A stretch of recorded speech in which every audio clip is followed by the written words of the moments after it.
Hey guys, my name is Sara, and today I thought I'd just show you my normal day.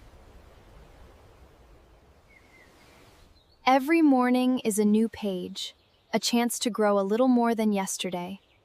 Today is going to be a beautiful day. The weather feels amazing today. Sometimes a simple walk is enough. Fresh air always makes me happy. Let me write this down. Oh, that makes sense now. That's easy to remember. Very quiet outside. Today was a bit hard, but I tried my best.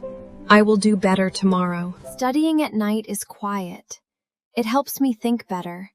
If I don't understand, I read it again slowly. The moon looks so calm tonight. Today felt long, but I'm feeling better now. Reading before bed always helps me relax. And I hope you enjoyed spending the day with me. I hope this video helped you learn some simple English. Don't forget to like, comment, and subscribe. Bye!